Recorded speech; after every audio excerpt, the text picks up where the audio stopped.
dan ini kayaknya banyak adik-adik nih di sini nih. Iya betul. Ya, ada dan banyak perempuannya. Ini dari mana pada? Iya, saya nggak dengar sih tapi oke ya. Karena teriak semua. Main iya aja. Iya, habis mereka teriaknya barengan. Coba sekali lagi dari mana? Dari Bengkulu. Dari Bengkulu, oke.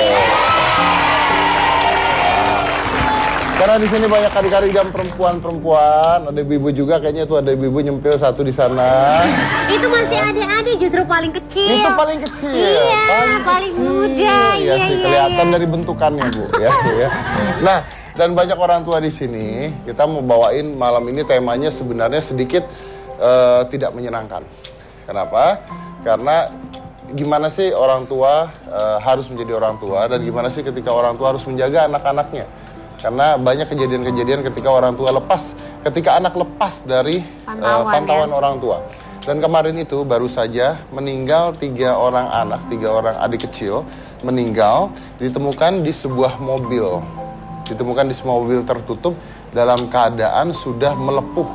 Mobil rongsok ya Mas? Ya, dalam keadaan sudah melepuh, jadi badan-badannya sudah melepuh. Karena anak-anak kecil tersebut yang berusia 5 tahun itu terjebak di sebuah mobil rongsok.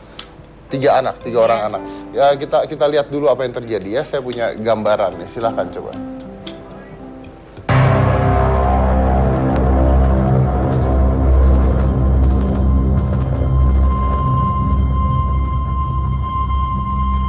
Pada siang 27 Maret lalu, masyarakat Penjaringan, Jakarta Utara dikejutkan dengan penemuan 3 sosok anak di dalam sebuah mobil.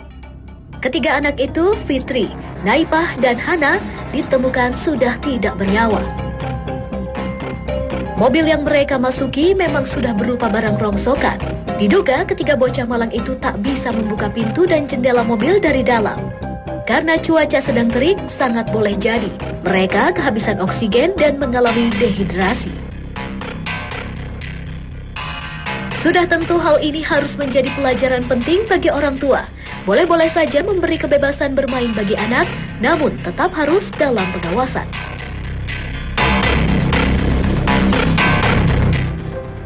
Ya, itulah yang terjadi. Jadi ketiga anak ini ditemukan dalam keadaan sudah melepuh, padahal jaraknya hanya 50 meter dari tempat tinggalnya sendiri. Jadi mobil tersebut adalah mobil rongsok yang baru ditaruh di lokasi tersebut. Anak ini mungkin main petak umpet kali bertiga ya, masuk ke dalam, tidak bisa membuka mobilnya dari dalam. Nah, kenapa itu bisa terjadi? Salahnya siapa? Pengawasannya seperti apa? Dan bagaimana mendidik anak-anak tersebut supaya ini tidak terjadi lagi? Apalagi ini kalau penonton kita apalagi di rumah ya, pasti hampir semuanya akan memiliki anak dan kehilangan anak seperti itu bukan hal yang menyenangkan sama sekali. Betul. Saya punya bintang tamunya malam hari ini dan ini adalah ibunda dari salah satu anak yang meninggal pada saat itu. Ya. Langsung saja, ini adalah Kamila. Kamila ini adalah ibunda dari Fitri. Fitri adalah anak yang menjadi korban.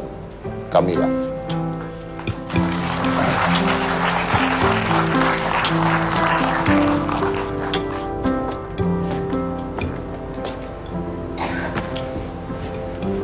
Silakan.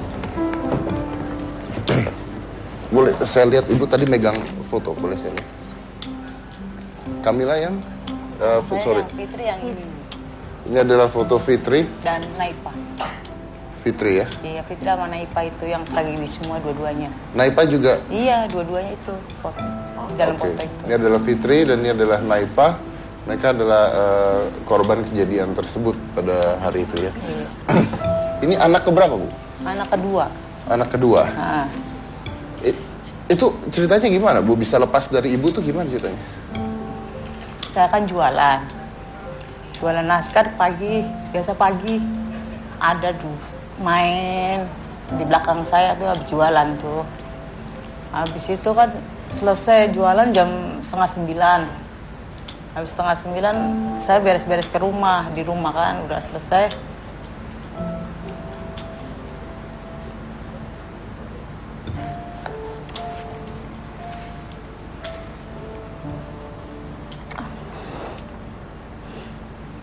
Habis selesai udah ngeliat anak-anak main biasa sama anak temen-temen.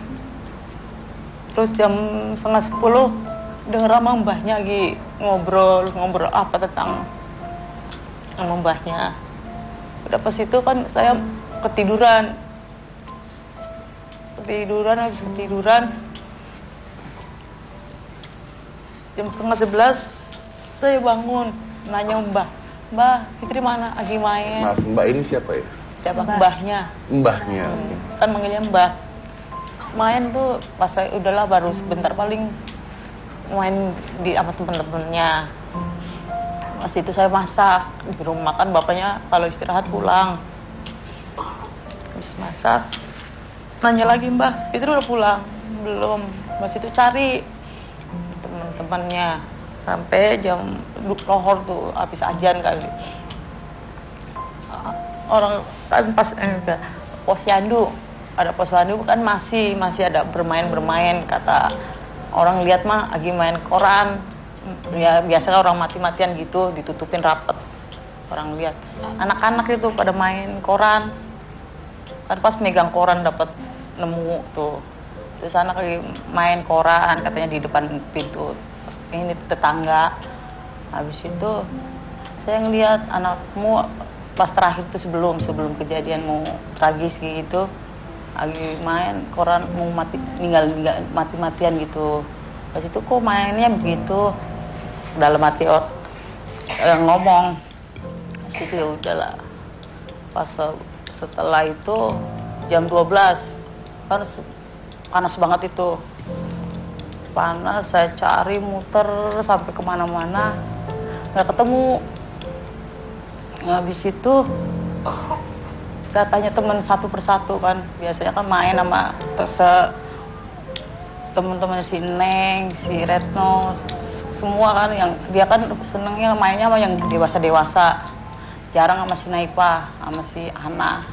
Pas itu kenapa bertiga itu main bertiga tuh yang kecil-kecil. Ya situ cari sampai jam 12:30 pas lohor tuh, pas Jumatan nggak ketemu.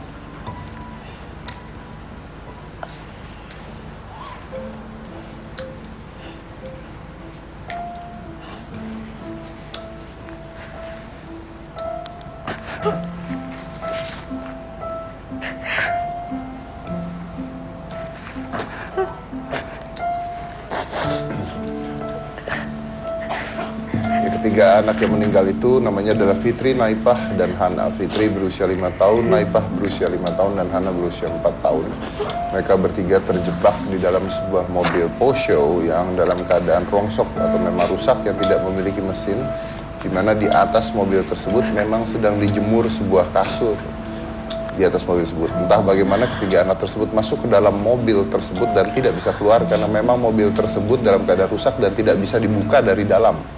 Jadi Anda bisa bayangkan ketika sebuah mobil yang terbuat dari besi dan atasnya terdapat kasur, itu panasnya jadi masuk ke dalam satu arah ke dalam mobil tersebut, sama seperti dipanggang sebenarnya. Karena itu dari jam 10 pagi hingga jam 1, jadi 3 jam kehilangan udara, dehidrasi, dan dari pengetahuan saya melepuh dan sampai mengeluarkan darah dari hidungnya.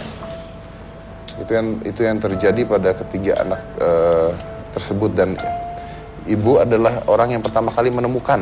Ibu ini adalah orang yang pertama kali menemukan ketiga anak tersebut. Betul, ibu nemuin pada saat itu gimana ceritanya, Bu? Saat itu kan saya udah muter-muter nyariin satu persatu temen. Ada saya istirahat. Bapaknya bilang, udah ketemu belum? Capek, ntar istirahat dulu, kan pas panas.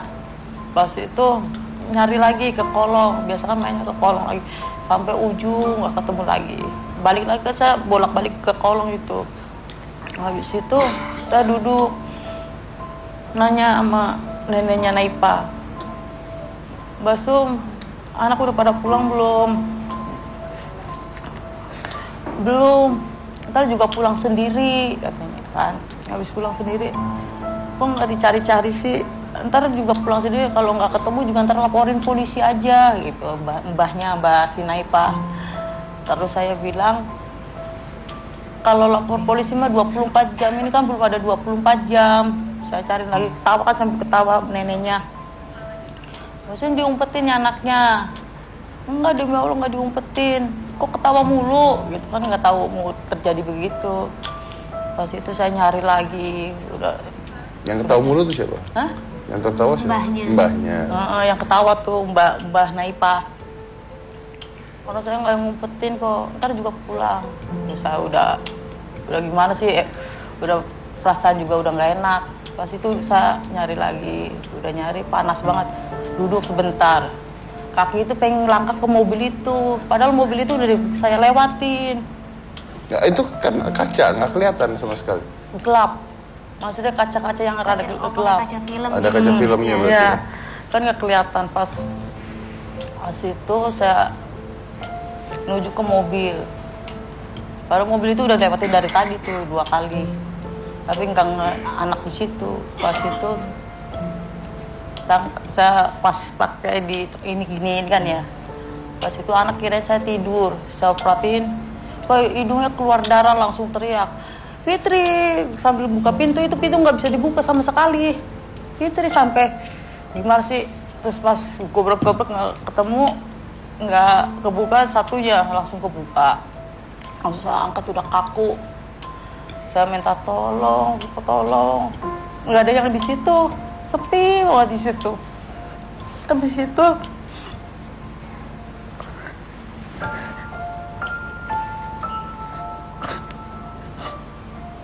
ada Bapak Isan. Bapak Isan tolongin. Kenapa Mil? Si Fitri kenapa ini? Di situ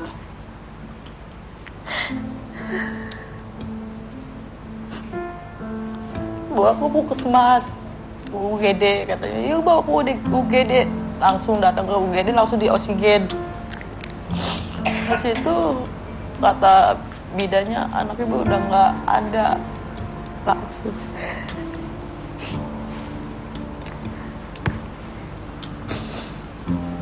udah kemana lagi.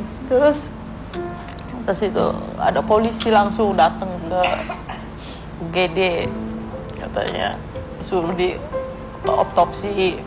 Habis suruh di otopsi, saya kan nggak mau ntar anak saya di black kata saya. Udah kasihan kayak gini, masa mau diotopsi? Udah kan nggak jadi. Pas itu enggak Bu, kan di visum doang luar. Pas itu udah setuju. Pas yang telepon orang rumah, telepon jangan diotopsi, jangan mau kan. Habis jangan mau, saya bawa pulang langsung. Udah yuk bawa pulang. Pas itu sampai rumah tetap aja harus diotopsi situ. Pas itu jam 10 apa jam 11 berangkat ke rumah sakit Cipto, langsung divisum. Pas ke rumah sakit Cipto divisum, pas sudah selesai ada dipungut biaya. Kata polisi kan suruh divisum doang, terus ngambil surat udah nggak ada pembayaran, nggak ada. Pas itu orang pada berdebat kan, masa sih orang susah disusahin lagi. Biayanya berapa Bu? 1.063.000 satu jenazah itu. Untuk biaya apa? Visum luar. Dalamnya nggak jadi kan Bu, otopsinya nggak jadi ya? Iya udah divisum di Keluarnya aja tapi. Satu jenazah itu 1.063.000 kata saya. Dan itu tanggungan orang tuanya masing-masing. Iya, terus saya bilang, ya yang keluarga ngomong, gimana sih katanya nggak ada biaya, cuma ngambil surat kematian, visum udah. Kenapa kok ada biaya, udah susah disusahin lagi gitu kan. Pas itu udah itu ya udah gimana caranya biar bayarnya tetap aja dibayar, suruh ya udah ibu bapak kalau mau bayar yang nggak terlalu tinggi, bapak ibu bikin SKTM katanya. Habis suruh bikin SKTM udah. Tapi yang menyuruh visum siapa? Polisinya nggak ada yang ikut, udah bersulit kayak gitu kan. Pas itu udah selesai, udah bikin SKTM itu udah, terus apa tuh namanya, bayar separuh 549. Dan itu harus dibayar? Harus. Kalau tidak dibayar? Nggak bisa diambil kali. Nggak bisa diambil. Jenazahnya kali, makanya kan harus suruh dibayar harus kekeh. Makanya orang rumah sakit itu ibu harus sedia duit 600 gitu, karena separuh harga gitu. Ya udah susah-susah saya nyari sampai ngutang gitu buat anak biar pulang gitu. Maaf Bu, itu keadaan Fitri seperti apa pada saat dari mobil itu? Badan ini tangan ini melepuh sama pipi. Kan pas diangkat kan udah kaku. Diangkat yuk. Saya juga angkat juga tahu gimana. Habis itu tangan melepuh, kan pada lecet sini nih. Tangan sama pipi, paha. Asalnya kepanasan kali ya. Terus diangkat udah kaku semua. Benar-benar keluar darah dari Keluar darah hidung, sampai darahnya kering udah. Makanya kalau ada orang ngomong, Fitri gimana? Langsung hatinya sedih, sesek napasnya juga. Gimana rasanya panasnya di sono ya? Di dalam mobil berapa jam situ?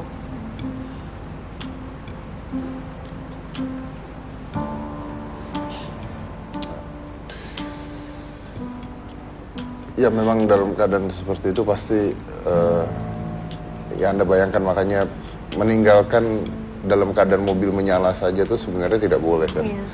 Apalagi ketika mobil ini rusak dan semua sumber panas masuk ke dalam satu titik dan mereka masih anak-anak yang tidak bisa memecahkan kaca dan sebagainya. Bisa dibayangkan bagaimana panasnya ada di dalam sana. Bahkan orang dewasa saja bisa dehidrasi dan bisa meninggal, apalagi anak berusia 5 dan 4 tahun. Saya juga akan mendatangkan seorang paman dari salah satu korban yang bernama Naipah. Dia juga yang mengetahui kejadian sebenarnya. Masih banyak yang saya mau tanya karena ini mobil ini sebenarnya tidak ada tadinya sebenarnya. Dan ini Itu mobil siapa? ya itu dia makanya. Itu yang mau kita bahas setelah yang satu ini. Jadi jangan mana-mana, tetap di Hitam Putih.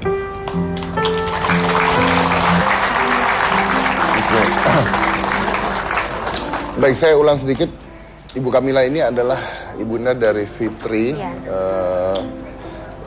Salah satu korban anak yang berusia 5 tahun yang meninggal di dalam sebuah mobil kosong yang tidak bisa keluar dari dalam mobilnya, terjemur matahari selama lebih dari 3 jam dan ditemukan dalam keadaan tidak bernyawa dengan keadaan yang cukup mengenaskan. Mobil tersebut itu sebenarnya mobil siapa, Bu? Saya juga kurang tahu ya, tahu ada mobil aja di situ. Itu tadinya ada? Tadinya nggak ada, katanya ada titipan orang Madura. Tapi orang Madura juga Madura yang mana nggak tahu. Tahu ada di situ aja di lapangan. Tadi kan ibu bilang kalau sebelumnya waktu masih jam 10-an segala macam kan anak ibu main Ada ya, masih di lapangan. Enggak paling di rumah mbahnya, lagi di Oh, rumah di rumah mbahnya. mbahnya. Saya kan habis jualan udah setengah 10 udah ada. Saya sama mbahnya lagi ngobrol apa kata Fitri, "Mbak, ini koran buat jualan besok. Tetapi saya dikasih duit." "Iya, jangan khawatir, ntar nggak usah, besok juga kalau ada juga dikasih." Mbahnya kan ngomong gitu. Berarti artinya lepas dari pengawasan mbahnya gitu? Iya, jam 10 setengah 11 kali. Keluar gitu dari tempat mbahnya. Pas itu saya bangun, "Mbak, Fitrinya mana, Mbak?" "Lagi main tuh, baru keluar." Nah, maaf Bu Kamila, itu ketiga anak tersebut kan masuk ke dalam sebuah mobil. Tapi tadi Ibu mengatakan bahwa mobilnya tidak bisa dibuka. Nggak bisa. Mobil itu nggak bisa dibuka dari dalam. Dari Biasanya luar dari tadi? luar. Oh, dari luar Tapi tidak bisa tadi dibuka juga. Iya, Bu.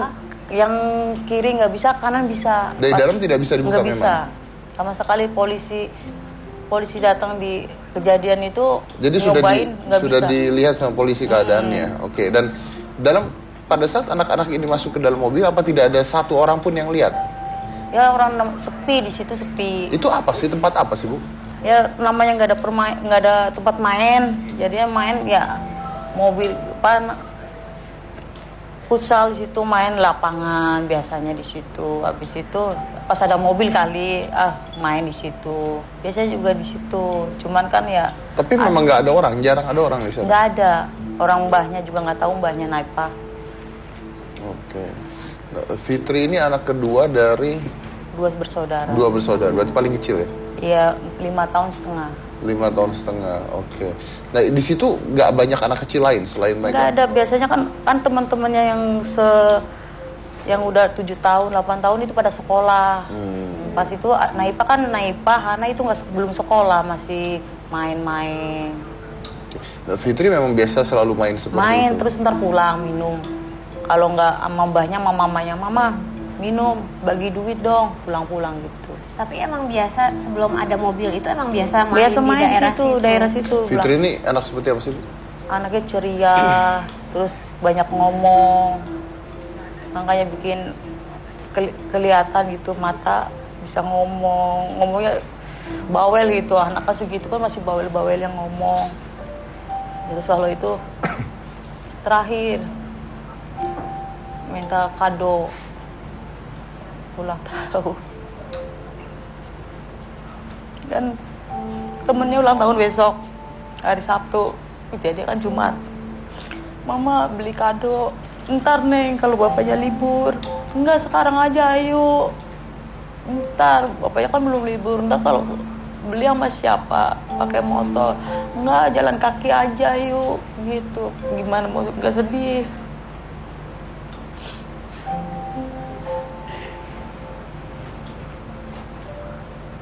Apa? Ayahnya sendiri gimana, Bu, waktu tahu itu? Ayahnya ada pada saat itu? Kerja. Ibu ngasih taunya gimana? Ponakan ngebel, Mas Senang, si Fitri udah nggak ada. Udah gimana, sok langsung pulang kan kerja. Udah nggak inget apa langsung pulang ke rumah. Katanya anak Mas Senang mah yang 2 selamat, katanya, kata tetangga selamat. Siang Naipa yang nggak ada. Ya alhamdulillah kalau gitu. Pas itu pulang ke puskesmas sama si Wati, tetangga, ayo ke puskesmas nengokin.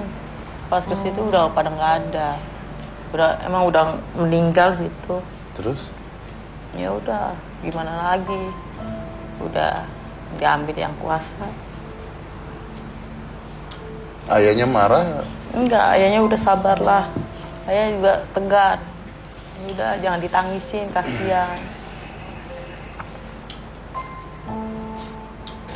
Ini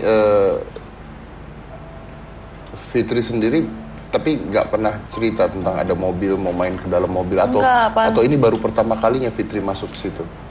Main kan paling ada yang lihat, sebutnya ada yang lihat, jangan main di situ, kabur pergi. Biasanya ada orang yang ngomong di begitu. situ. Pas itu Fitri pulang, tadi marahin mama. Pas itu sepi Jumat, panasnya minta di situ. Kalau Fitri mungkin masih ada gitu ya Bu ya, cita-citanya katanya pengen jadi dokter ya Bu.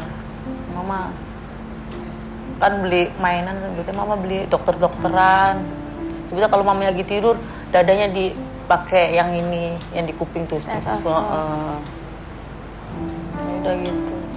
Terus kan segitu kan pengen ntar mau jadi apa, ada orang ngomong saya mau jadi ini, beda-beda lagi, nggak dokter doang, nggak, lain lagi ada.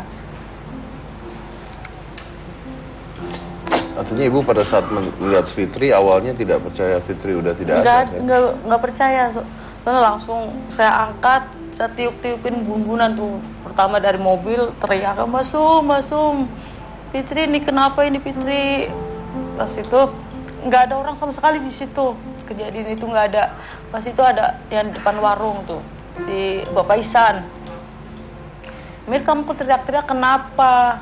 Fitri, Bapak Isan tolongin di Fitri kenapa? Pas tolongin, ini kenapa si Fitri, Mil? Ayo bapakku UGD langsung gitu.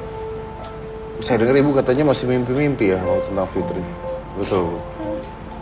Apanya? Masih kebawa mimpi katanya tentang Fitri. Iya, orang nggak nyangka sama sekilat kayak gitu.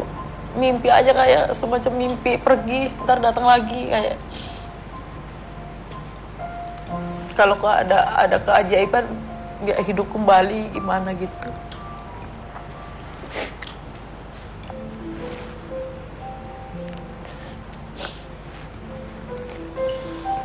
Ya. Ya kita tahu bahwa semuanya sudah terjadi nggak mungkin bisa diulang kembali ya. Ada masa-masa kelam, masa-masa suram yang pasti tidak bisa diulang kembali. Tapi yang penting adalah bagaimana mengambil pelajaran dari hal tersebut. Karena biar bagaimanapun anak di bawah umur tidak mengerti apa yang mereka lakukan gitu. Dan mereka tidak punya kekuatan untuk melakukan apa yang orang dewasa lakukan, ya kan? Misalnya untuk memecahkan kaca dan sebagainya. Dan sebenarnya begini, sebenarnya banyak sekali kejadian-kejadian ini yang hampir sama. Karena kalau ini saya bisa menganggapnya sebagai sebuah musibah gitu. Tapi ada kejadian yang beberapa saat lalu saya baca, itu ada seorang ibu yang lupa meninggalkan anaknya di mobil bahkan gitu.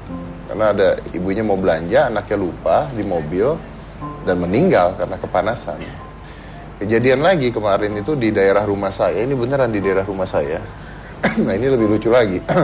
Ini benar-benar di depan rumah saya. Jadi depan rumah saya itu kalau saya belok kanan itu ada sungai, sungai besar.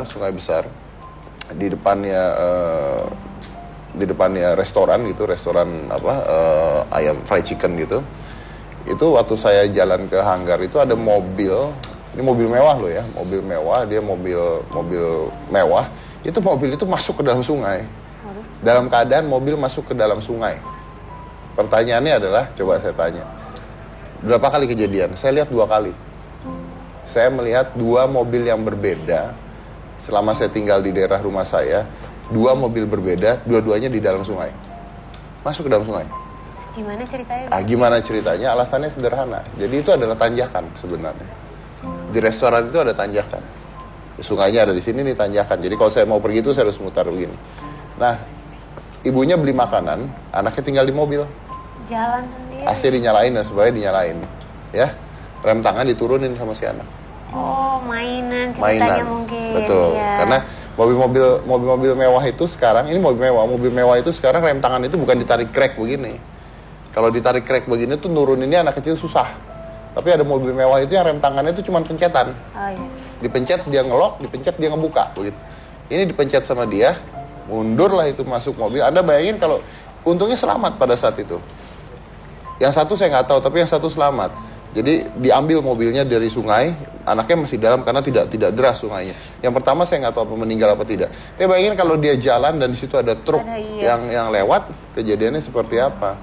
Apapun alasannya, kalau ini musibah ya, ini musibah. Tapi apapun alasannya meninggalkan seorang anak di dalam mobil seberapapun cepatnya, itu pasti salah.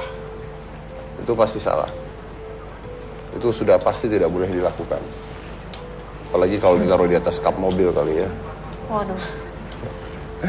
Tapi Fitri sudah tidak ada dan ya kita bisa banyak belajar tentang hal itu. Saya juga akan mengundang, ini adalah paman dari Naipah. Naipah ini adalah teman Fitri yang tadi ada fotonya itu Naipah ya. Pak D-nya. Ini adalah Pak D-nya dari Naipah yang ada di foto. Teman main Fitri. Iya. Teman main Fitri. Keponakan ya Bu? Ponakan ini mbahnya itu adik kakak sama mbahnya Fitri. Oh jadi masih saudara. Oh. Masih saudara. Oke. Naipah ini usianya juga 5 tahun. Dia dekat dengan Pak D-nya, Pak D dan Budenya. Diasuh oleh neneknya karena orang tuanya tinggal di luar kota. Kita tanya aja langsung, ini adalah Adang ya. Adang adalah Pak D dari Naipah.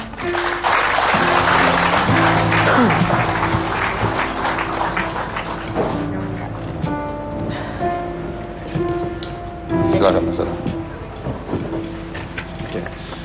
Anda sendiri pada saat itu ada di mana Mas Adang? Posisi saya sedang kerja.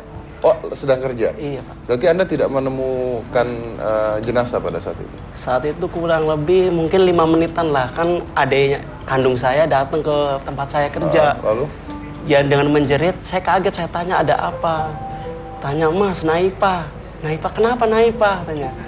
Naipah udah nggak ada katanya. Saya udah nggak mikir ini lagi, saya langsung lari. Saya pakai motor, saya pulang. Nah katanya udah dibawa ke puskesmas, barusan jalan katanya. Saya kejar ke puskesmas. Nah di situ ada ibu saya lagi nangis. Wah saya juga ngeliat udah.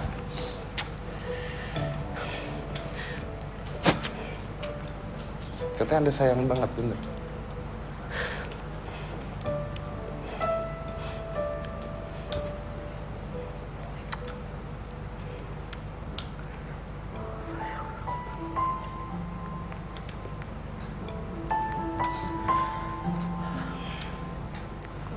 Sedekat apa sih Mas? Kalau boleh tahu Anda sedih sekali itu bukan anak ya ini berarti ya Pak Ade ya. Tapi Bapak yang Sedekat merawat apa ya? dengan Naipah? Ya sebenarnya sih dekat sekali.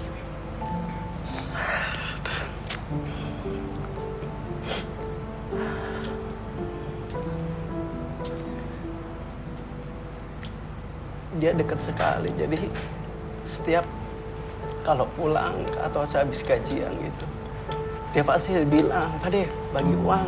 Dia sebentar katanya. Setiap kali saya pulang dia pasti gitu.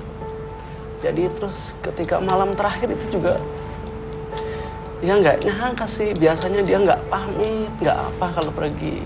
Jadi hari itu malam itu pamit gitu.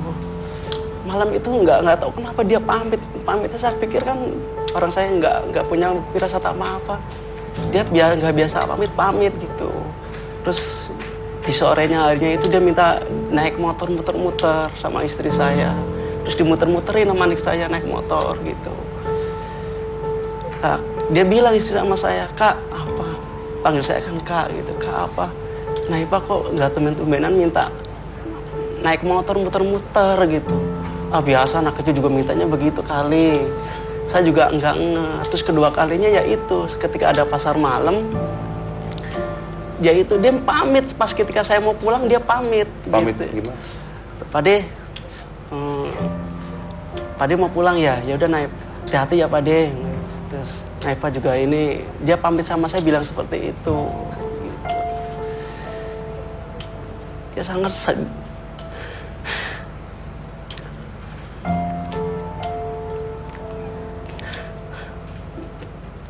Kalau dia sangat dekat sebenarnya.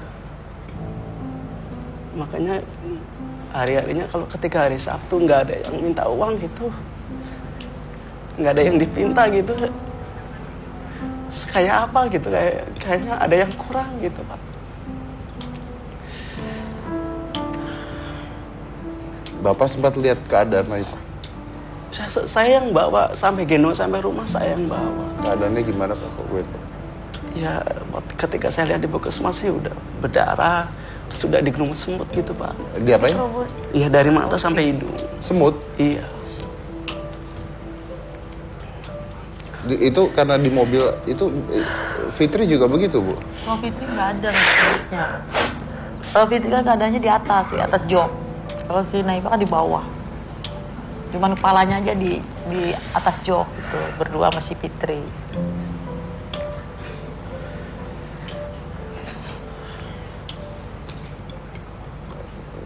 Gimana keadaan ayah ibunya sekarang yang memberitahu mereka siapa Pak? Maksudnya Pak?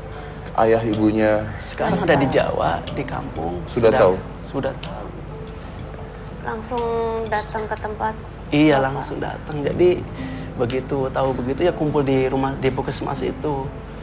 Jadi sekarang kan dikuburnya di kampung. Gitu. Jadi orang tua bapaknya sama neneknya itu ibu saya sendiri ya sedang tahlilan gitu. Jadi kalau nggak salah ayah ibu Naipah itu pisah ya? Enggak Pak. Oh, tidak? Enggak bisa, tidak. Pisah, tapi kerjanya beda tempat Iya, dengan beda Naipah. tempat. Kalau adik saya sendiri kan namanya Lia, ibu Naipah Lia. Itu ibu rumah tangga di rumah sama nenek, sama ibu saya. Berarti ayahnya yang tidak ada? Ayahnya yang kerja. Yang di Jawa tuh ayahnya? Ayahnya kerja di Jakarta juga. Oh, ayahnya kerja di Jakarta, ibunya Ibu Lianya di Naipah rumah di sama bapak? sama ibu saya. Sama Di mana? Di sini juga di rumah di kontrakan. Nah yang ada di luar kota siapa? Tidak ada Pak. Oh berarti mereka langsung tahu kejadian tersebut? Tahu begitu Pak. Kan yang nelpon juga saya, bapak Naipah kan lagi kerja. Dia kerja di restoran. Saya telepon, Bu kamu pulang dulu. Dia tanya ada apa, terus ya pokoknya kamu ke rumah sakit ke puskesmas. Nggak mau ngasih tahu dulu ya? Iya, terus dia datang, ya udah langsung histeris gitu. Itu anak ke? Anak pertama Pak.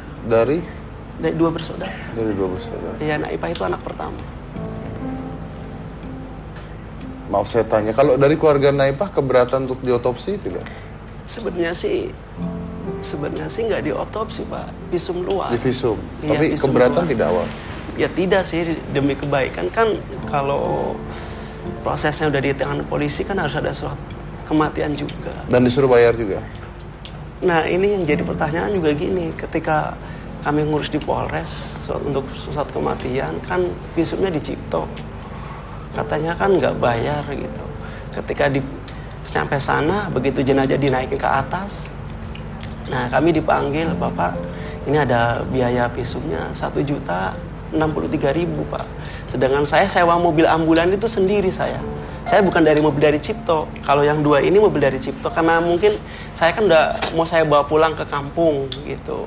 Jadi saya mobil ambulan sendiri langsung ke Cipto. Nah pikir saya minta Pak sini jangan lama-lama sama saya soalnya waktunya mepet kata saya gitu. Oh iya Pak nanti saya usahakan gitu. Lalu saya dipanggil lagi, Pak administrasinya sekitar 1.060.000. Loh di situ saya kaget Pak bukannya gratis kan.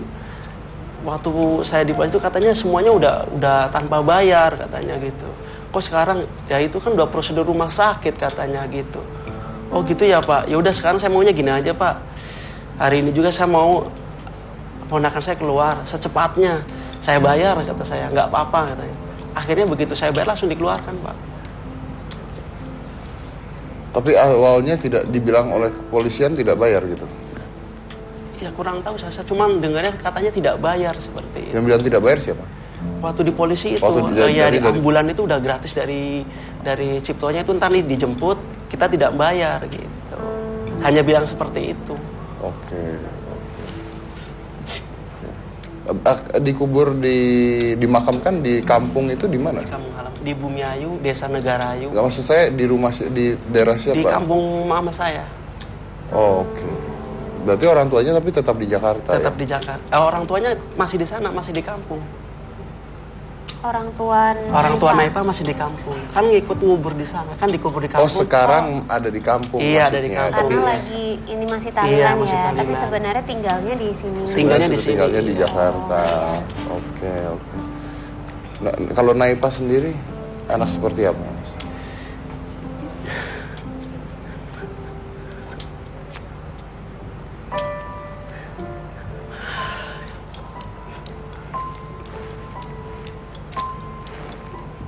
Ya selalu ceria Pak. Walaupun ya hidup dalam kekurangan gitu, dia selalu ceria. Namanya anak-anak kan nggak tahu kalau ibunya punya uang atau enggak gitu, neneknya punya atau enggak, dia selalu ceria aja gitu. Dan ngikutin anak-anak seperti anak-anak yang biasanya gitu. Kenapa bisa dekatnya sama Bapak? Sebenarnya ada 2, dekatnya lebih dekat lagi sama adik saya. Adik saya yang bontot, itu lebih dekat lagi sekali. Dari tidur, makan, itu selalu berdua sama adik saya yang bontot ini. Gitu. Apapun yang dia minta pasti dibeliin sama adik saya yang bontot itu. Wanita? Cowok Pak. Oh, berarti lebih histeris lagi ketika. Wah, bukan lebih histeris lagi, dia sampai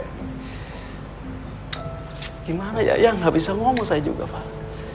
Lebih malah dari saya. Karena semua apapun yang dia, kalau Naipah minta pasti dibeliin gitu. Baik.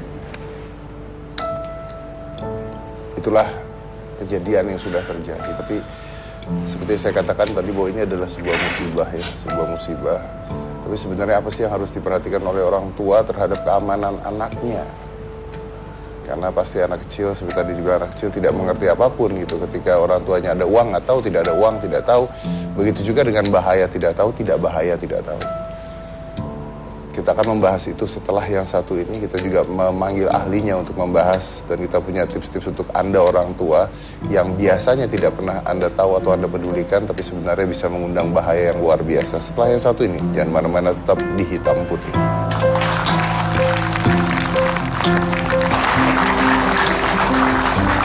Tapi di luar musibah yang tadi terjadi ya, makanya saya selalu mengatakan musibah karena tidak sengaja dilakukan sebenarnya. Kelalaian dari orang tua itu memang sangat amat sering terjadi gitu. Apalagi ketika Anda bekerja, Anda melakukan sesuatu, anak itu ditinggal itu pasti sering sekali. Saya sendiri ngalamin gitu, apalagi saya single parents ya. Saya kebanyakan ngurus anak saya sendiri itu. luar biasa sulitnya karena harus benar-benar didampingi terus. Nah, sebelum kejadian ini tuh, ini mau saya kasih tahu, sebelum kejadian ini tuh saya membuat sebuah video. Jadi Aska itu punya website. Dia punya website www.askanewcorbusier.com. Website ini berisi tentang video-video yang kita buat sebenarnya untuk ada pesan moralnya gitu. Edukasinya. Kebetulan salah satu videonya itu berhubungan dengan meninggalkan anak sendiri di rumah. Memang kita buatnya dalam segi humor. Tapi ini sebenarnya penuh dengan isi yang sangat amat penting. Jadi daripada saya panjang lebar, saya kasih lihat saja videonya. Anda bisa lihat juga di YouTube sebenarnya. Ini adalah Keeping Up with Aska. Keeping Up with Aska.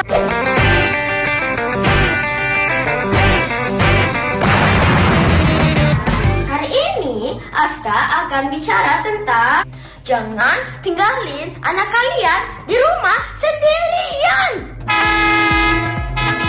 Tahu kan kalian kalau anak-anak itu suka loncat-loncat, main-main. Nah, kalau dia loncat, terus salah loncatnya, terus kegenteng, terus nanti akan hancurkan rumahmu. Nah, lihat aja ini. Halo Pak, I have good news and bad news. The bad news is there's an accident in our house. But the good news is our house gonna be in the news tomorrow.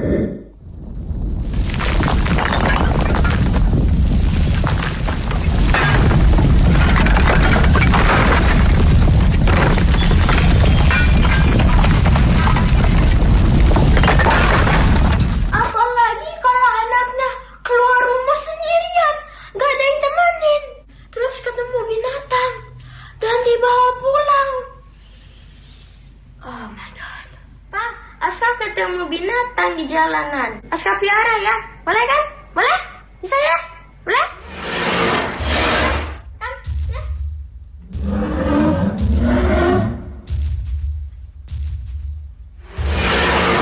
Bagaimana kalau anak kalian lapar dan pengen masak sendiri? Nah, ini yang akan terjadi. Ini.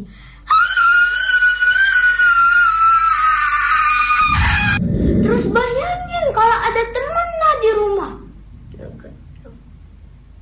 That's me. That's me in steroids. No, that is my name and it says I am cool. I made a bomb in the toilet. But arm. Oh, how about I draw this? What? Cool.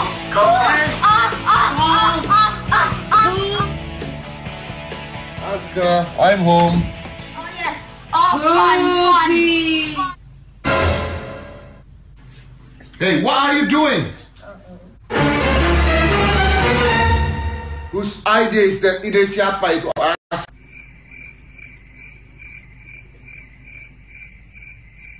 Who's doing that? Jangan saling nuduh Ryan, Aska. I'm really serious. Idenya siapa?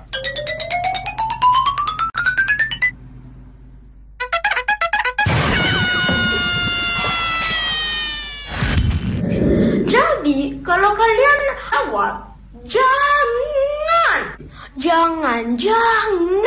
tinggalkan anak kalian di rumah dimanapun sendirian. No good.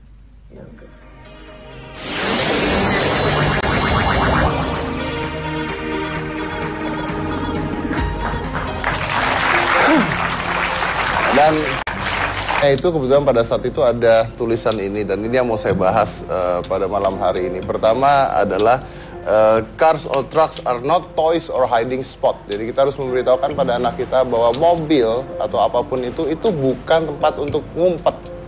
Karena anak kecil itu suka banget ngumpet di dalam mobil. Itu suka sekali kalau dia lihat ada mobil. Anak-anak itu suka sekali kepingin coba gitu loh. Kadang-kadang pengen coba nyetir kayak apa ya, main-mainan kayak apa ya. Nah itu mereka nggak tahu, itu bahayanya luar biasa. Mereka bisa menjalankan mobil secara tidak sengaja.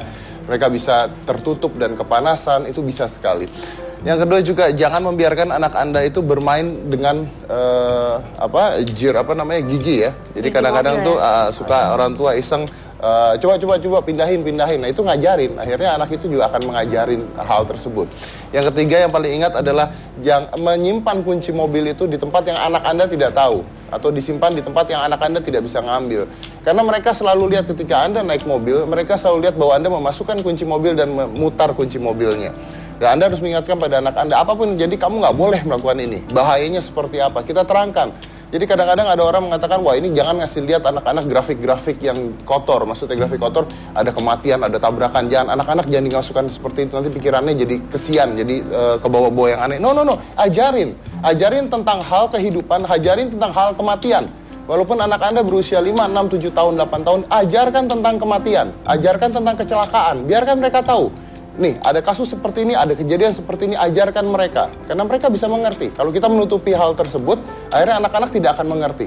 Menyimpan kunci mobil, jangan sampai di tempat yang bisa mereka ambil. Kalaupun bisa mereka ambil, Anda harus yakin bahwa anak Anda sudah mengerti tentang dasar hidup dan dasar mati. Itu yang paling penting. Dan ingat bahwa mengunci semua pintu dan sebagainya dari luar, sebelum Anda yakin bahwa anak Anda ada di luar atau anak-anak Anda sudah tertidur di dalam rumah.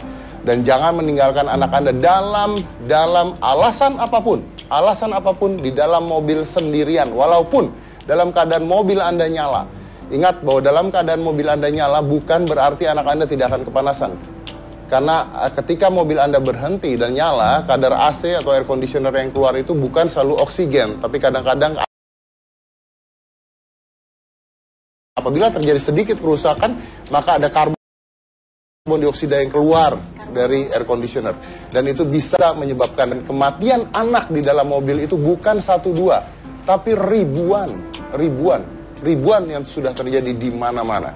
Jadi ingat buat ya untuk hal tersebut, dan sangat amat mungkin untuk hal tersebut bisa terjadi. Setelah ini saya akan mengundang seorang psikolog yang akan mengkomentari tentang kejadian ini dan memberikan Anda sebuah mungkin wacana tentang bagaimana caranya agar hal-hal tersebut dan mungkin hal-hal lain yang bisa membahayakan anak Anda tidak terjadi pada keluarga atau pada anak Anda. Setelah ini hanya di Hitam Putih.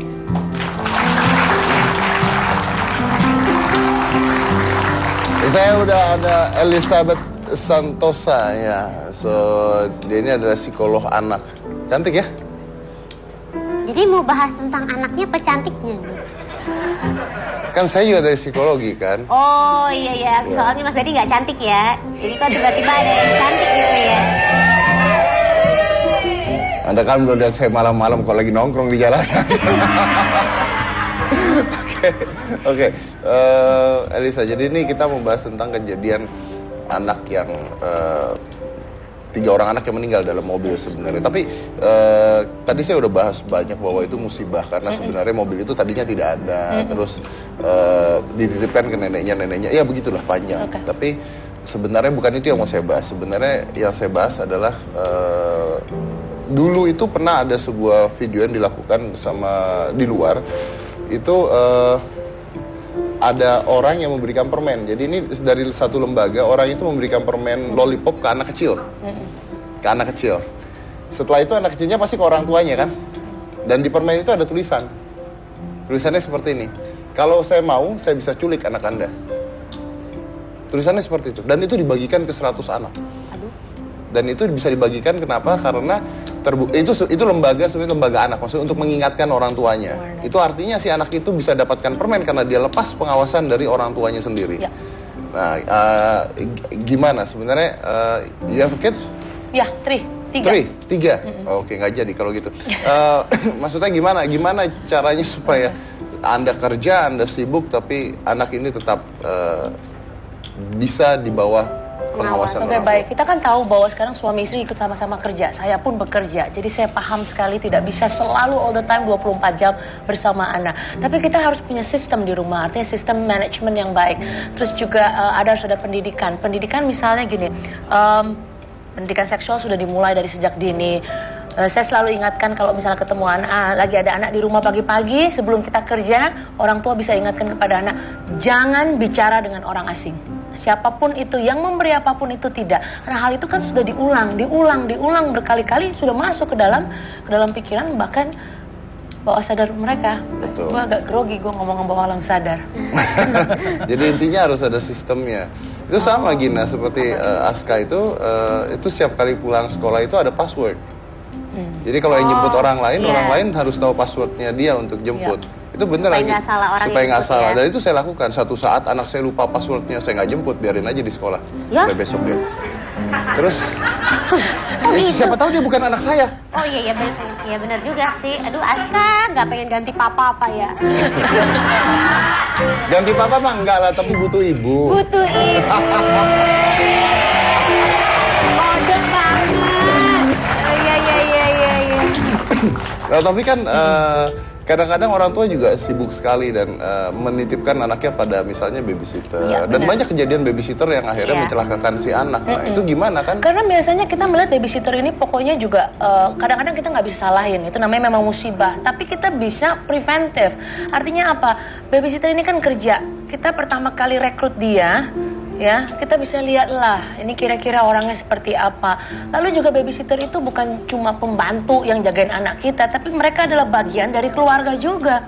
Mereka paling dekat dia masuk ke kamar Yes, kita, masuk betul. anak. So treat them as human. Hah?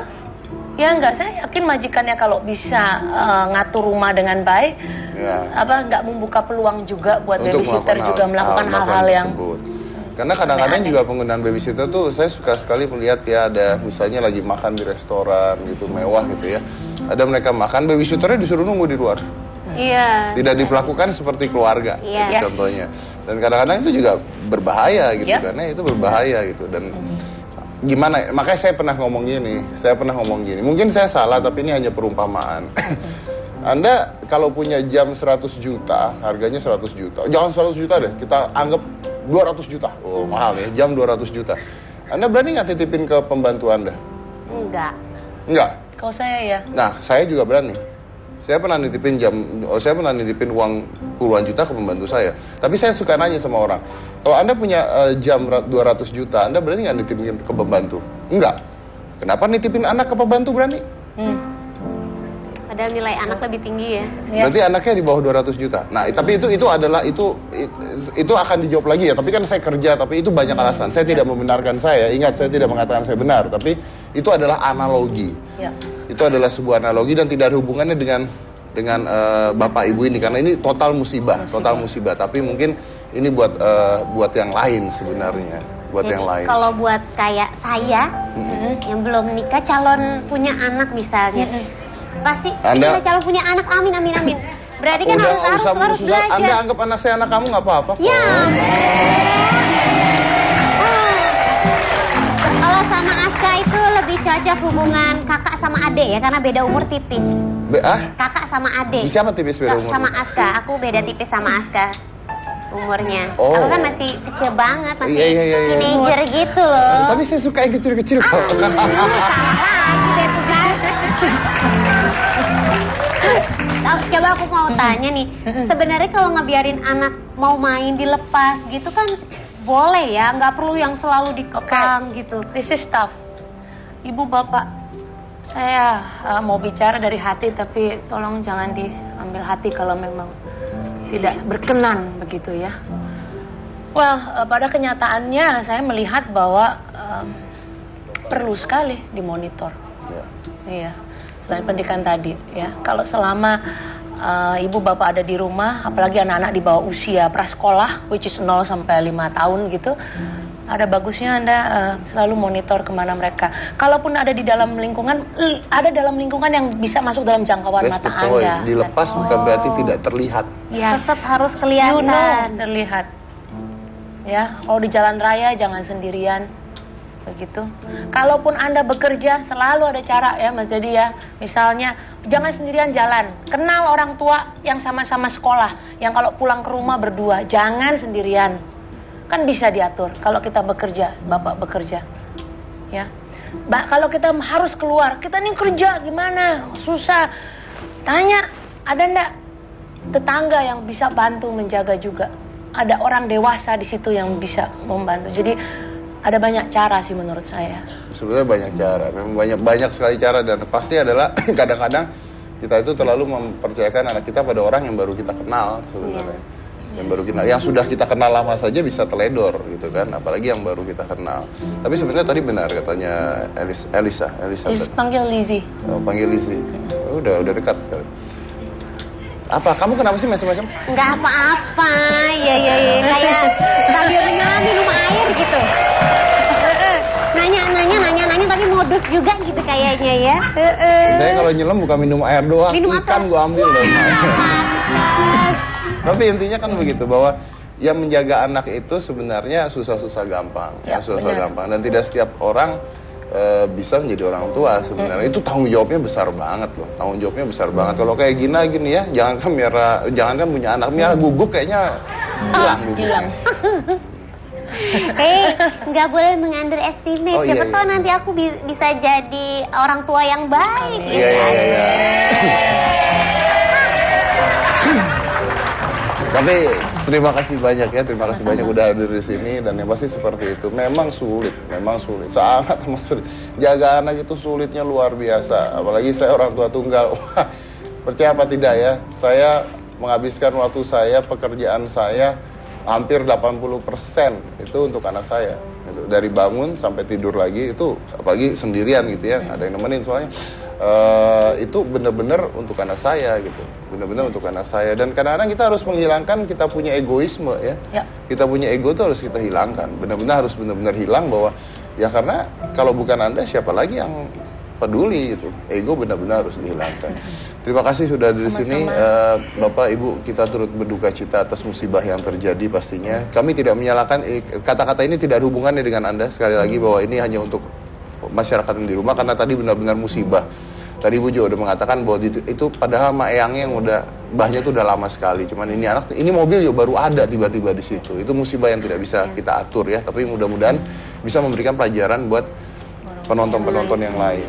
Saya akan tutup dengan kata-kata yang sederhana saja. Semua orang itu bisa punya anak dan menyebut dirinya orang tua. Bisa. Tapi tidak semua orang bisa jadi orang tua. So everybody can have a child and call themselves parents, but not everyone can be parents. Saya Deddy Corbuzier Niktagina, inilah Hitam Putih. Fitri udah tidak ada. Nggak percaya. Soalnya langsung saya angkat, saya tiup-tiupin bumbunan tuh. Pertama dari mobil teriak, Masum, Fitri ini kenapa ini Fitri? Pas itu nggak ada orang sama sekali di situ. Kejadian itu nggak ada. Pas itu ada yang depan warung tuh, si Bapak Isan. Mir, kamu kok teriak-teriak kenapa? Fitri, Bapak Isan tolongin di Fitri kenapa? Pas tolongin, ini kenapa si Fitri, Mil? Ayo aku UGD langsung. Gitu. Saya dengar Ibu katanya masih mimpi-mimpi ya waktu tentang Fitri. Betul, Bu? Apanya? Masih kebawa mimpi katanya tentang Fitri. Iya, orang nggak nyangka sama sekilat kayak gitu. Mimpi aja kayak semacam mimpi pergi, ntar datang lagi kayak. Kalau ada keajaiban, dia hidup kembali gimana gitu.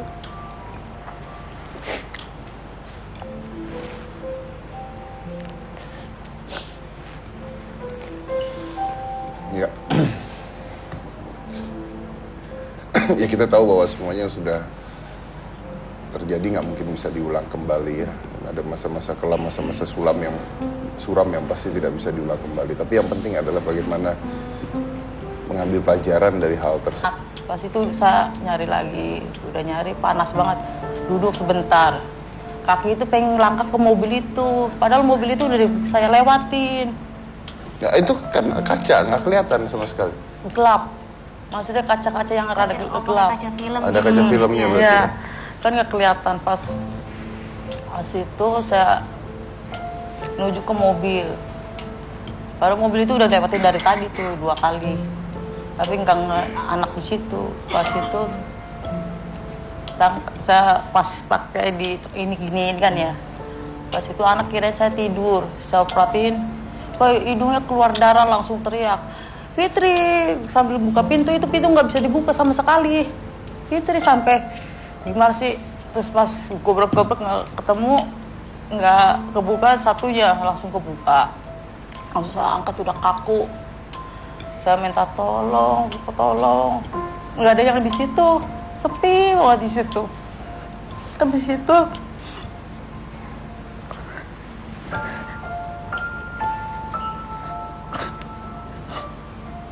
ada Bapak Isan. Bapak Isan tolongin. Kenapa Mil? Si Fitri kenapa ini? Di situ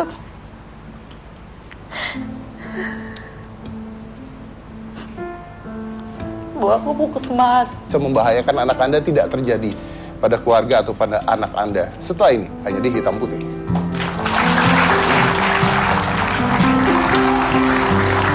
Saya udah ada Elizabeth Santosa ya. So, dia ini adalah psikolog anak. Cantik ya? Jadi mau bahas tentang anaknya apa cantiknya nih? Kan saya juga dari psikologi kan. Oh iya, soalnya Mas Dadi nggak cantik ya. Jadi kok tiba-tiba ada yang cantik gitu ya. Anda kan belum lihat saya malam-malam kalau lagi nongkrong di jalanan. Oke. Elisa, jadi ini kita membahas tentang kejadian anak yang 3 orang anak yang meninggal dalam mobil sebenarnya. Tapi tadi saya udah bahas banyak bahwa itu musibah karena sebenarnya mobil itu tadinya tidak ada, terus dititipkan ke neneknya. Ya begitulah panjang. Tapi sebenarnya bukan itu yang mau saya bahas. Sebenarnya yang saya bahas adalah dulu itu pernah ada sebuah video yang dilakukan sama di luar. Itu ada orang yang memberikan permen. Jadi ini dari satu lembaga, orang itu memberikan permen lollipop ke anak kecil. Ke anak kecil. Setelah itu anak kecilnya pasti ke orang tuanya kan. Dan di permen itu ada tulisan. Tulisannya seperti ini. Kalau saya mau, saya bisa culik anak Anda. Tulisannya seperti itu. Dan itu dibagikan ke 100 anak. Dan itu ada ibu-ibu juga, kayaknya tuh ada ibu-ibu nyempil satu di sana. Itu masih adik-adik justru paling kecil. Itu paling kecil. Iya, paling muda. Iya sih, kelihatan dari bentukannya, Bu. Ya. Nah, dan banyak orang tua di sini, kita mau bawain malam ini temanya sebenarnya sedikit tidak menyenangkan. Kenapa? Karena gimana sih orang tua harus menjadi orang tua, dan gimana sih ketika orang tua harus menjaga anak-anaknya. Karena banyak kejadian-kejadian ketika orang tua ketika anak lepas dari pantauan orang tua. Dan kemarin itu baru saja meninggal 3 orang anak, 3 orang adik kecil meninggal, ditemukan di sebuah mobil. Ditemukan di sebuah mobil tertutup dalam keadaan sudah melepuh. Mobil rongsok ya, Mas? Ya, dalam keadaan sudah melepuh, jadi badan-badannya sudah melepuh. Karena anak-anak kecil tersebut yang berusia 5 tahun itu terjebak di sebuah mobil. Terjebak di sebuah mobil rongsok. 3 orang anak. Ya, kita lihat dulu apa yang terjadi ya. Saya punya gambaran nih, silahkan coba.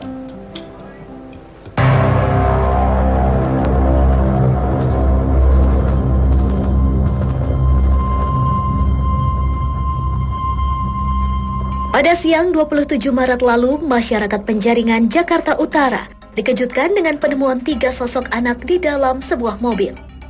Ketiga anak itu, Fitri, Naipah, dan Hana, ditemukan sudah tidak bernyawa. Ke situ udah selesai. Udah bikin SKTM itu udah, terus apa tuh namanya? Bayar separuh 549. Dan itu harus dibayar. Harus. Kalau tidak dibayar? Nggak bisa diambil kali. Nggak bisa diambil. Jenazahnya kali, makanya kan harus suruh dibayar, harus keke. Makanya orang rumah sakit itu ibu harus sedia duit 600 gitu, kena separuh harga gitu. Ya udah susah-susah saya nyari sampai ngutang gitu buat anak biar pulang gitu. Mas Bu, itu keadaan Fitri seperti apa pada saat dari mobil itu? Badan ini tangan ini melepuh sama pipi. Kan pas diangkat kan udah kaku. Diangkat yuk. Saya juga angkat juga tahu gimana. Habis itu tangan melepuh, kan pada lecet sini nih. Tangan sama pipi, paha. Asalnya panasan kali ya. Terus diangkat udah kaku semua. Benar keluar darah dari keluar darah hidung, sampai darahnya kering udah. Makanya kalau ada orang ngomong, Fitri gimana? Langsung hatinya sedih, sesek napasnya juga. Gimana rasanya panasnya di sono? Ntar bapaknya kan belum libur, ntar kalau beli sama siapa, pakai motor, enggak jalan kaki aja yuk gitu. Gimana mau nggak sedih?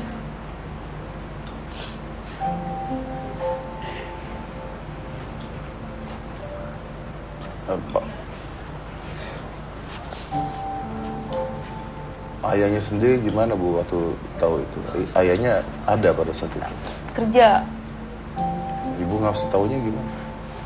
Ponakan ngebel, Mas Senang, si Fitri udah nggak ada, udah gimana sok langsung pulang kan kerja, udah nggak inget apa langsung pulang ke rumah.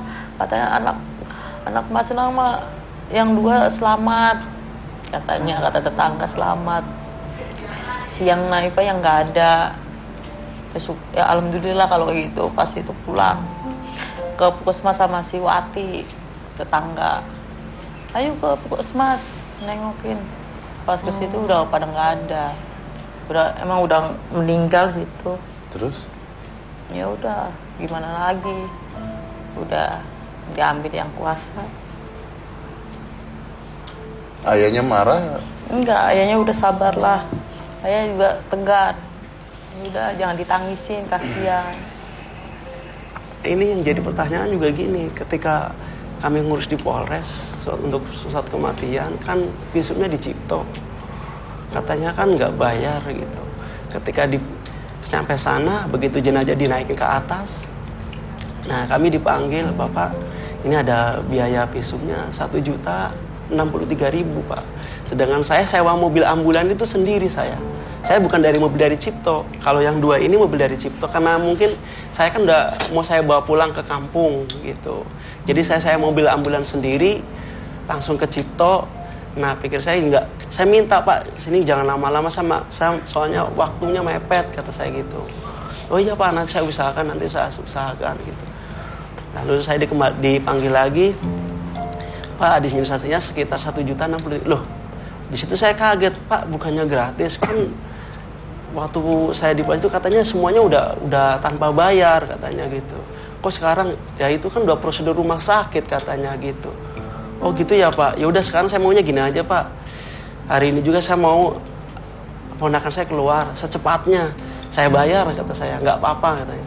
Akhirnya begitu saya bayar langsung dikeluarkan Pak. Tapi awalnya tidak dibilang oleh kepolisian tidak bayar gitu? Ya kurang tahu saya cuman dengarnya katanya tidak bayar seperti itu. Yang bilang tidak bayar siapa? Waktu di polisi itu, dari ambulan itu udah gratis. Anak kan segitu kan masih bawel-bawel yang ngomong. Terus kalau itu terakhir minta kado ulang tahun. Kan temennya ulang tahun besok, hari Sabtu. Jadi kan Jumat. Mama beli kado. Ntar Neng kalau bapaknya libur. Enggak sekarang aja ayo.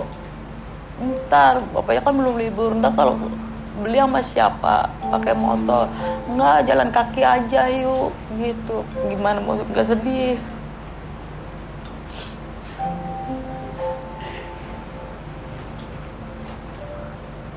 Apa?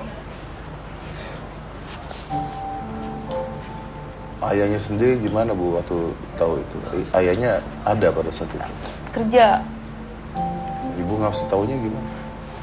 Ponakan ngebel, Mas Senang, si Fitri udah nggak ada, udah gimana sok langsung pulang kan kerja, udah nggak inget apa langsung pulang ke rumah.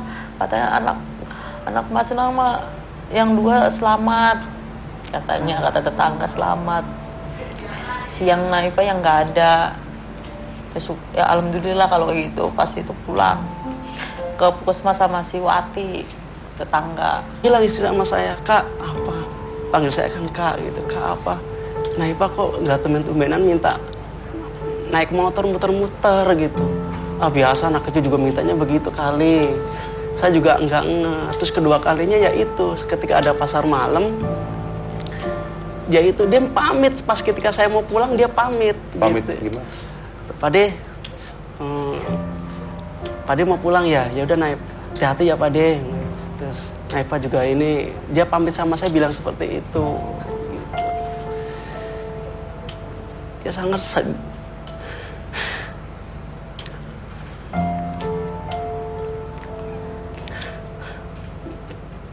Kalau dia sangat dekat sebenarnya. Makanya hari-harinya kalau ketika hari Sabtu nggak ada yang minta uang gitu, nggak ada yang dipinta gitu, kayak apa gitu, kayaknya ada yang kurang gitu Pak. Bapak sempat lihat keadaan Naipa? Saya yang bawa sampai gendong sampai rumah, saya yang bawa. Keadaannya gimana Pak? Kok gue tahu? Ya ketika saya lihat di puskesmas sih udah berdarah, sudah digerumut semut gitu Pak. Diapain? Iya dari mata sampai hidung. Semut? Iya. Itu karena di mobil itu Fitri juga begitu? Satu persatu teman, ada saya istirahat. Bapaknya bilang, udah ketemu belum? Capek, ntar istirahat dulu, kan pas panas. Pas itu nyari lagi ke kolong, biasa kan mainnya ke kolong lagi. Sampai ujung, nggak ketemu lagi. Balik lagi ke saya, bolak-balik ke kolong itu. Habis itu saya duduk, nanya sama neneknya Naipa, Mbak Sum, anak udah pada pulang belum? Belum, ntar juga pulang sendiri katanya kan. Habis pulang sendiri, kok nggak dicari-cari sih? Ntar juga pulang sendiri, kalau nggak ketemu juga ntar laporin polisi aja gitu, mbah si Naipa. Terus saya bilang, kalau lapor polisi mah 24 jam, ini kan belum ada 24 jam. Saya cari lagi, ketawa kan sampai ketawa neneknya. Terus diumpetin ya anaknya. Enggak, demi Allah nggak diumpetin. Kok ketawa mulu? Gitu kan, nggak tahu mau terjadi begitu. Pas itu saya nyari lagi. Udah. Yang ketawa mulu tuh siapa? Hah? Yang tertawa siapa? Mbahnya. Yang ketawa tuh Mbah Naipa. Kalau saya nggak ngumpetin kok, ntar juga pulang. Terus saya udah gimana sih? Udah perasaan juga udah nggak enak. Pas itu saya nyari lagi, udah nyari panas banget. Duduk sebentar, kaki itu pengen langkah ke mobil itu, padahal mobil itu udah saya lewatin. Jadi mau bahas tentang anaknya apa cantiknya? Kan saya juga dari psikologi kan. Oh iya, soalnya Mas Dedi nggak cantik ya. Jadi kan tiba-tiba ada yang cantik gitu ya. Anda kan belum lihat saya malam-malam kalau lagi nongkrong di jalanan. Oke. Elisa, jadi ini kita membahas tentang kejadian anak yang 3 orang anak yang meninggal dalam mobil sebenarnya. Tapi tadi saya udah bahas banyak bahwa itu musibah karena sebenarnya mobil itu tadinya tidak ada, terus dititipkan ke neneknya. Ya begitulah panjang. Okay. Tapi sebenarnya bukan itu yang mau saya bahas. Sebenarnya yang saya bahas adalah dulu itu pernah ada sebuah video yang dilakukan bersama di luar. Itu ada orang yang memberikan permen. Jadi ini dari satu lembaga, orang itu memberikan permen lollipop ke anak kecil. Ke anak kecil. Setelah itu anak kecilnya pasti ke orang tuanya kan. Dan di permen itu ada tulisan. Tulisannya seperti ini. Kalau saya mau, saya bisa culik anak Anda. Tulisannya seperti itu. Dan itu dibagikan ke 100 anak. Dan itu bisa dibagikan kenapa? Karena itu lembaga, sebenarnya lembaga anak, maksudnya untuk mengingatkan orang tuanya. Itu artinya si anak itu bisa dapatkan permen karena dia lepas pengawasan dari orang tuanya sendiri. Ya. Nah, gimana sebenarnya? You have kids? Ya, 3. 3? Oke, nggak jadi kalau gitu.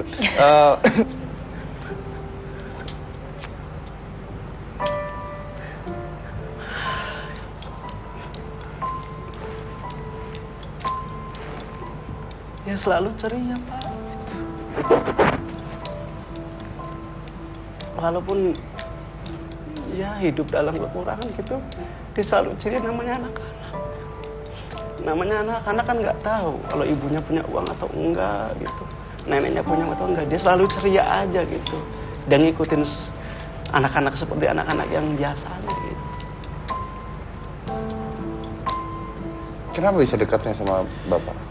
Sebenarnya ada 2, dekatnya lebih dekat lagi sama adik saya. Adik saya yang bontot, itu lebih dekat lagi sekali. Dari tidur, makan, itu selalu berdua sama adik saya yang bontot ini. Gitu. apapun yang dia minta pasti dibeliin sama adek saya yang bontot itu. Wanita.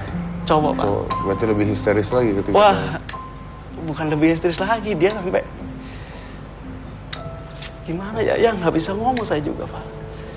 Lebih malah dari saya.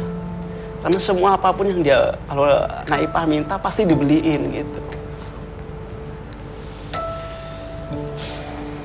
Baik. Itulah kejadian yang sudah terjadi. Tapi seperti saya katakan, Bukan cuma pembantu yang jagain anak kita, tapi mereka adalah bagian dari keluarga juga. Mereka paling dekat, dia masuk ke kamar Yes, kita, masuk betul. anak. So treat them as human. Hah? Ya enggak, saya yakin majikannya kalau bisa ngatur rumah dengan baik, Ya. nggak membuka peluang juga buat untuk babysitter juga melakukan hal-hal yang tersebut. Karena kadang-kadang juga penggunaan babysitter tuh saya suka sekali melihat ya, ada misalnya lagi makan di restoran gitu mewah gitu ya. Ada mereka makan, babysitternya disuruh nunggu di luar. Iya. Tidak diperlakukan seperti keluarga, Iya. Yes. contohnya. Dan kadang-kadang itu juga berbahaya gitu, Yep. karena itu berbahaya gitu. Dan gimana? Makanya saya pernah ngomong gini. Mungkin saya salah, tapi ini hanya perumpamaan. Anda kalau punya jam 100 juta, harganya 100 juta. Jangan 100 juta deh, kita anggap 200 juta. Oh, mahal ya, jam 200 juta. Anda berani nggak titipin ke pembantu Anda? Enggak. Enggak. kalau saya ya. Nah, saya juga berani. Saya pernah nitipin uang puluhan juta ke pembantu saya. Tapi saya suka nanya sama orang, kalau Anda punya jam 200 juta, Anda berani nggak nitipin ke pembantu? Enggak. Kenapa nitipin anak ke pembantu berani? Padahal nilai anak lebih tinggi ya. Berarti anaknya di bawah 200 juta. Nah, tapi itu akan dijawab lagi ya. Tapi kan saya kerja, tapi itu banyak alasan. Saya tidak membenarkan saya. Ingat, saya tidak mengatakan saya benar, tapi itu adalah analogi. Ya. Itu adalah sebuah analogi dan tidak ada hubungannya dengan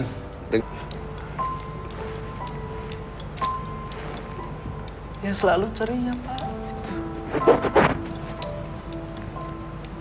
Walaupun ya hidup dalam kekurangan gitu, dia selalu ceria.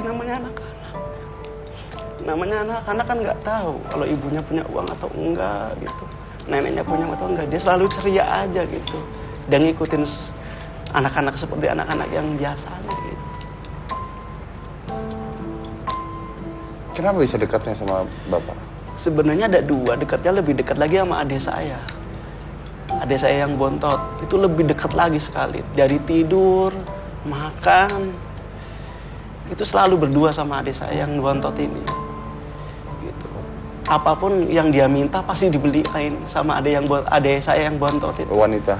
Cowok, Pak. Oh, berarti lebih histeris lagi ketika. Wah, bukan lebih histeris lagi, dia sampai gimana ya nggak bisa ngomong saya juga, Pak. Lebih malah dari saya. Karena semua apapun yang dia, kalau Naipah minta pasti dibeliin gitu. Baik.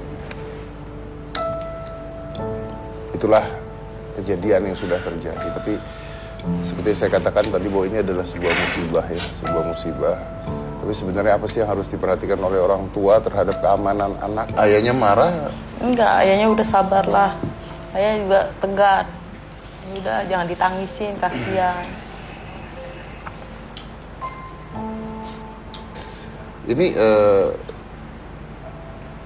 Fitri sendiri tapi nggak pernah cerita tentang ada mobil, mau main ke dalam mobil Enggak, atau ini baru pertama kalinya Fitri masuk ke situ?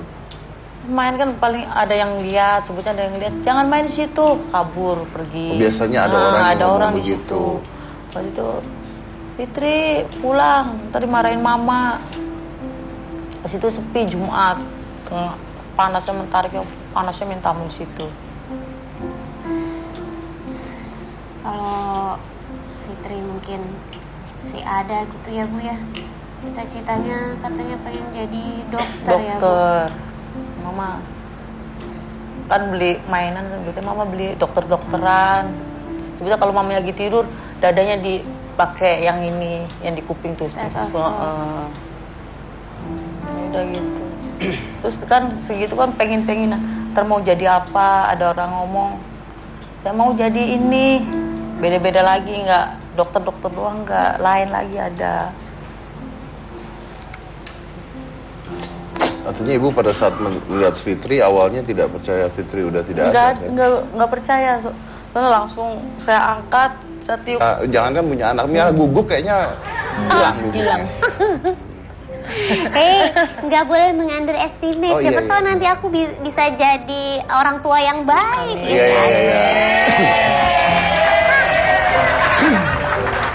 Tapi terima kasih banyak ya, terima kasih banyak udah hadir di sini dan yang pasti seperti itu. Memang sulit, sangat amat sulit.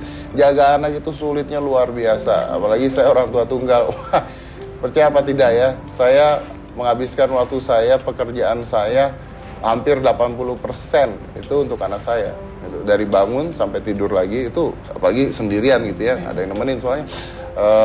Itu benar-benar untuk anak saya gitu, benar-benar untuk anak saya. Dan kadang-kadang kita harus menghilangkan kita punya egoisme ya. Kita punya ego itu harus kita hilangkan, benar-benar harus benar-benar hilang bahwa ya karena kalau bukan Anda siapa lagi yang peduli itu. Ego benar-benar harus dihilangkan. Terima kasih sudah di sini, Bapak Ibu, kita turut berduka cita atas musibah yang terjadi pastinya. Kami tidak menyalahkan, kata-kata ini tidak ada hubungannya dengan Anda. Sekali lagi bahwa ini hanya untuk masyarakat yang di rumah karena tadi benar-benar musibah. Tadi Ibu juga udah mengatakan bahwa itu padahal mak eyangnya yang udah mbahnya tuh udah lama sekali. Cuman ini mobil juga baru ada tiba-tiba di situ. Itu musibah yang tidak bisa kita atur ya. Tapi mudah-mudahan bisa memberikan pelajaran buat penonton-penonton yang lain. Saya akan tutup dengan kata-kata yang sederhana saja. Semua orang itu bisa punya anak.